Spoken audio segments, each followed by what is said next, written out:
डोक्यात टाकल्या, झाकण बांधून दिलं. दोस्त जसे गेले, डेब्यानं अद्दर गाठ खोलली, अंदर हात टाकला, 2-4 मासोया काढल्या, नदीत सोडून दिली.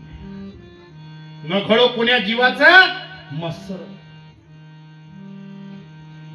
गाडगे बाबानं सांगितलं, अरे मांस मच्छी खाऊ नका. ते कीर्तनातून नेहमी सांगे, बाबा रे बाबा, या बकरीचं पिल्लू कसं कसं कापता आणि खाताना तुम्हाला कशी लाज नाही वाटत रे. तुमच्या लेकराले जर असंच कापलं आणि उरट्यावर जर मसाला घासला तर कसं वाटत.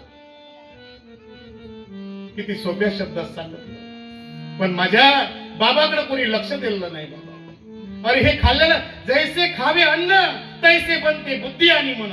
आजची औलाद लाता का मारत आहे, चोरे का वळले आहे, बलात्कार होऊन का राहिले आहे, त्याच्या मागचं कारण आहे खान पान बदललं, रूपरेषा बदलली, राहण्याच्या पद्धती बदलल्या आणि याच्यामुळं हा जगाचा सगळा सत्यानाश झाला.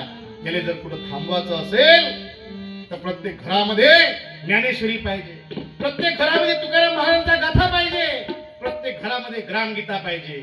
जर हे ग्रंथ राहिले, जर आईनं जर पोराला जर शिकवलं की नाही. छत्रपती शिवाजी महाराज जिजाबाईनं काय केलं, आपल्या इच्छा पाया डिलेवरीचा काही मला का पाहा लागते. असं वाटते का इले एखादा पेटाला करून आला. अरे जुनी माई माय मावली, सकाळी उठायची, ब्रह्ममुहूर्तावर सडा सारवण करायची, नाही का रांगोळ्या टाकायची. तिले व्यायाम करायची आवश्यकताच नव्हता. आता ज्या बाया वाठोड्यातून धामंगाला राहायला गेल्या का नाही, त्या रस्त्यानं तुम्हाला असं वाटते बाई हात कुठून पहिन. अहो दिवसभर वावरात काम करतो ना, तुझे व्यायामाची आवश्यकता नाही आहे.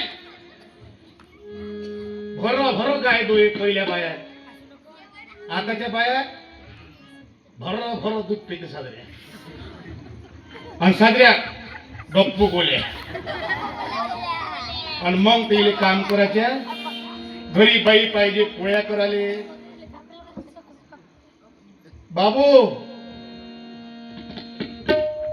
तुझ्या गावाची गोष्ट नाही सांगत मी, जगाची गोष्ट सांगतो. पोळ्या करायले बाई, धुणं धुवाले बाई,